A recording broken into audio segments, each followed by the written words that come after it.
Assalamualaikum warahmatullahi wabarakatuh. Perkenalkan, nama saya Dewi Nurhadi. Saya berasal dari Prodi PGSD UNU Kalbar. Untuk kali ini saya akan melaporkan program pengalaman lapangan 2 yang saya lakukan di SD Negeri 05 Pontianak Utara selama 3 bulan berjalan, yaitu dari bulan September, Oktober, dan November. Adapun yang akan saya bahas pertama kali yaitu mengenai latar belakang, tujuan PPL 2 serta manfaatnya.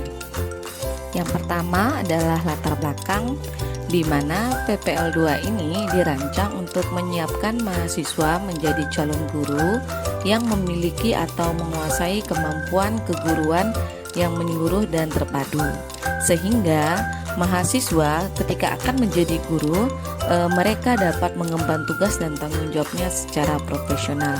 Nah, untuk pelaksanaan kegiatan PPL 2 ini dilakukan di SD Negeri 05 Pontianak Utara yang menggunakan kurikulum Merdeka dan kurikulum 2013. Nah, diharapkan dengan PPL 2 ini mahasiswa dapat mengembangkan kemampuan mengajar yang lebih inovatif. Nah, di sini akan saya sampaikan tujuan dari PPL 2 yang saya lakukan di SD Negeri 05 Pontianak Utara. Yang pertama yaitu memberikan wahana aplikasi berbagai kemampuan profesional keguruan yang secara utuh dan terpadu dalam situasi dunia nyata. Yang kedua yaitu memberikan pengalaman profesional mahasiswa sebagai calon guru sehingga benar-benar menjadi lulusan kependidikan yang siap terjun di masyarakat, khususnya di dunia pendidikan. Yang ketiga, mahasiswa itu dapat mengenal secara cermat lingkungan fisik, administrasi, akademik, dan sosial psikologi sekolah. Keempat yaitu mahasiswa dapat menarik suatu kesimpulan yang memiliki nilai edukatif, penghayatan, dan pengalamannya selama pelatihan melalui refleksi dan menerangkan hasilnya dalam bentuk laporan.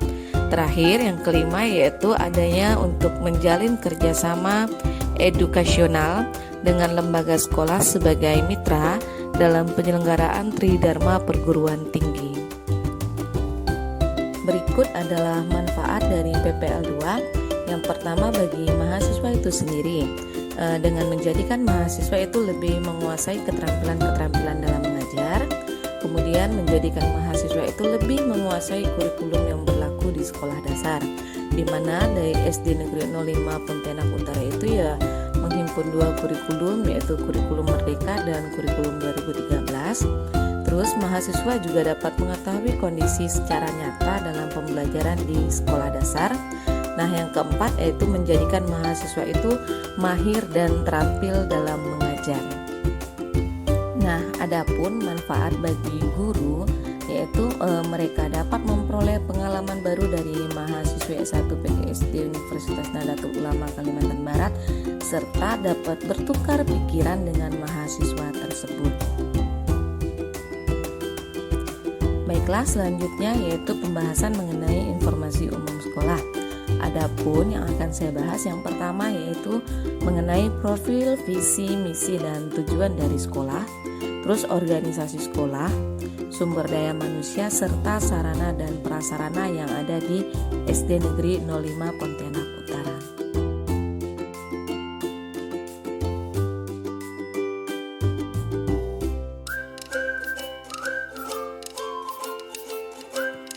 Berikut adalah profil sekolah.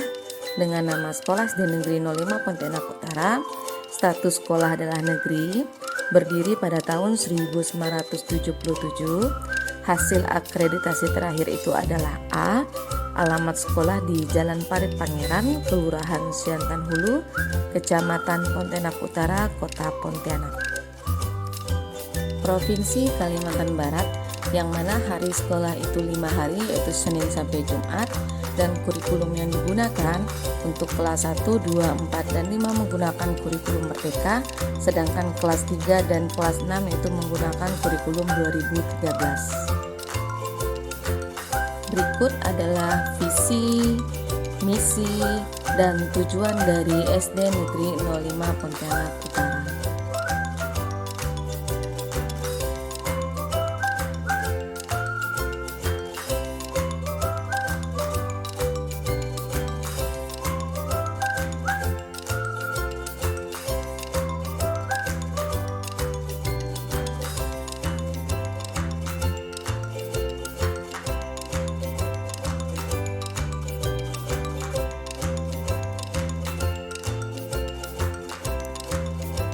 membentuk organisasi sekolah yang mana bertujuan untuk membantu menciptakan sebuah kondisi yang efektif dari kegiatan sekolah. Adapun organisasi sekolah yaitu tentang organisasi sumber daya, peristiwa, dan personil sekolah itu sendiri. Untuk sumber daya manusia yang pertama yaitu tenaga pendidik. Di SD Negeri 05 Pontianak Utara itu memiliki tenaga pendidik yang sebagian besar ditunjang dengan tingkat pendidikan yang sesuai dengan tugas yang diampu. Nah, tenaga pendidik itu berjumlah 23 orang yang terdiri dari 18 guru kelas yang memiliki kualifikasi S1, 3 orang guru mata pelajaran pendidikan agama dan budi pekerti yang juga berkualifikasi S1, dan 1 orang guru mata pelajaran pendidikan agama dan budi pekerti yang berkualifikasi S2, dan 1 orang guru PJOK. Yang kedua adalah tenaga kependidikan, di mana SD Negeri 05 Pontianak Utara memiliki tenaga kependidikan yang berjumlah sebanyak 5 orang, terdiri dari 1 orang kepala sekolah, 1 orang tenaga administrasi yaitu operator sekolah, 1 orang tenaga administrasi untuk di tata usaha, 1 orang tenaga keamanan, dan 1 orang tukang kebun.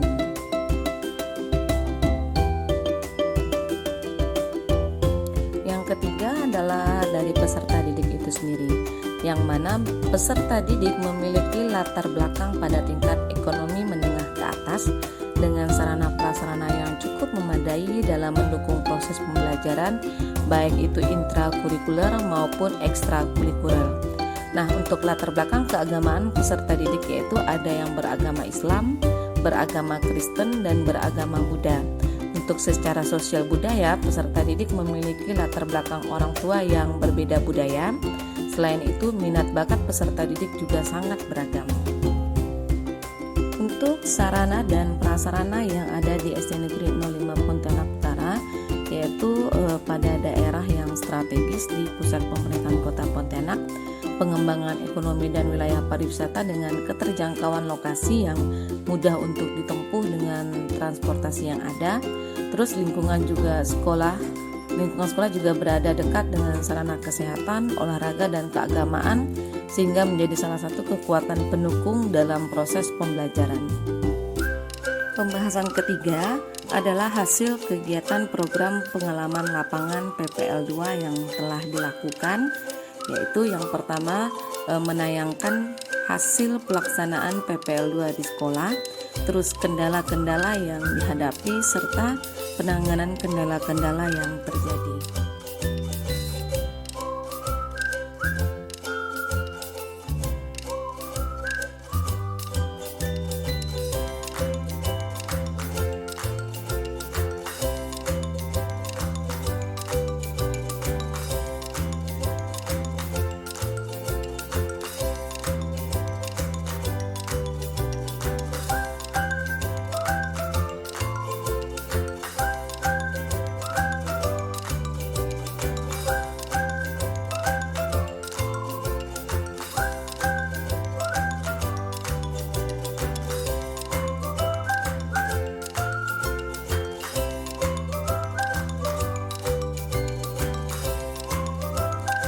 Setelah melihat beberapa kegiatan yang dilakukan pada pelaksanaan PPL 2 maupun aktivitas dan mengajar PPL 2, adapun kendala-kendala yang dihadapi, yang pertama dari peserta didik, yaitu peserta didik sering membuat keributan saat pembelajaran berlangsung, sehingga membuat mahasiswa yang sedang mengajar di kelas kesulitan untuk menertibkan peserta didik.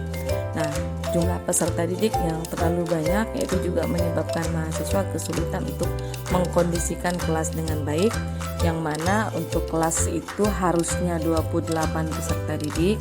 Nah, di kelas 5 ini ada 34 peserta didik. Terus ada juga karakter peserta didik yang bermacam-macam. Yang kedua itu adalah dari lingkungan itu sendiri, di mana kebetulan di SD Negeri 05 Pontianak Utara ini mendapat renovasi gedung perpustakaan, sehingga guru atau mahasiswa itu yang sedang mengajar di kelas harus mengeraskan suaranya agar terdengar jelas oleh peserta didik. Kendala yang ketiga yaitu di mana pada saat awal PPL itu ada kendala dalam pengelolaan kelas, terutama ketika menggantikan guru yang berhalangan hadir karena harus menghadapi peserta didik ya tanpa persiapan RPP maupun model pembelajaran. Tapi seiringnya berjalan itu semakin mantap dalam mengelola kelas meski tanpa persiapan sebelumnya karena telah mendapatkan beberapa masukan dari guru-guru maupun kepala sekolah. Berdasarkan beberapa kendala-kendala yang sedang dihadapi, adapun penanganan kendala yang terjadi yaitu pertama, saya sering mengadakan konsultasi dengan guru pamong sebelum praktek mengajar mengenai bahan pelajaran yang akan disampaikan. Kemudian lebih sering melakukan konsultasi tentang modul ajar dengan guru pamong sebelum mengajar maupun hal lain yang berkaitan dengan peserta didik dan pembelajaran. Kemudian melakukan pendekatan dengan peserta didik untuk lebih mengenali karakter dari peserta didik lebih dalam. Terus ada meningkatkan sosialisasi dengan kepala sekolah, guru-guru, staf untuk memperoleh masukan dan menjalin silaturahmi yang baik, menggantikan guru yang sedang berhalangan hadir sehingga menjadi terbiasa dalam mengajar dan mampu menguasai kelas dengan baik. Kemudian mendampingi guru mengajar di kelas untuk mempelajari cara guru mengajar dan mengelola kelas. Nah, terakhir adalah melakukan pendekatan dengan orang lain, terutama yang berhubungan dengan masalah yang akan diselesaikan. Sampailah pada pembahasan terakhir, yaitu pada kesimpulan dan saran. Sampailah. Adapun kesimpulannya yang pertama yaitu di SD Negeri 05 Pontianak Utara sangat memenuhi syarat-syarat sebagai lembaga pendidikan dan layak untuk terlaksananya kegiatan proses belajar mengajar dengan bentuk bangunan yang memadai dan ketersediaan sarana dan prasarana yang saat ini sudah sangat lengkap. Terus masukan-masukan yang diberikan oleh guru dan kepala sekolah dapat membuat kinerja mahasiswa dalam mengajar semakin baik.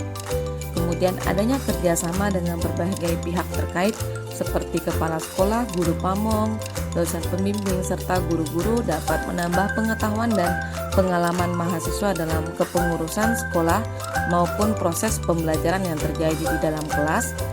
Terus adanya program pengalaman lapangan 2 ini menjadikan media bagi mahasiswa untuk mengaplikasikan keterampilan dasar mengajar secara nyata di kelas. Dan pelaksana program pengalaman lapangan 2 ini juga berfungsi untuk menyiapkan mahasiswa untuk memiliki atau menguasai kemampuan keguruan yang menyeluruh dan terpadu, sehingga setelah mahasiswa tersebut menjadi guru, mereka dapat mengemban tugas dan tanggung jawabnya secara profesional. Adanya hubungan intern antara warga sekolah dan ekstern antara masyarakat sekitar sekolah terbina cukup baik sehingga dapat menjadi aset bagi pencapaian tujuan sekolah. Dan terakhir adalah kegiatan administrasi sekolah yang tertera sedemikian rupa sangat membantu kelancaran operasional pembangunan yang ada di sekolah.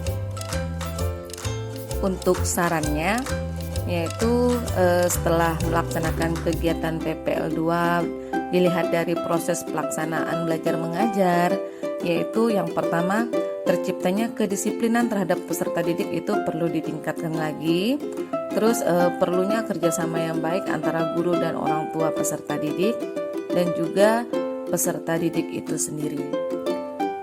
Demikianlah pemaparan hasil dari pelaksanaan PPL 2 di SD Negeri 05 Pontianak Utara dan terima kasih.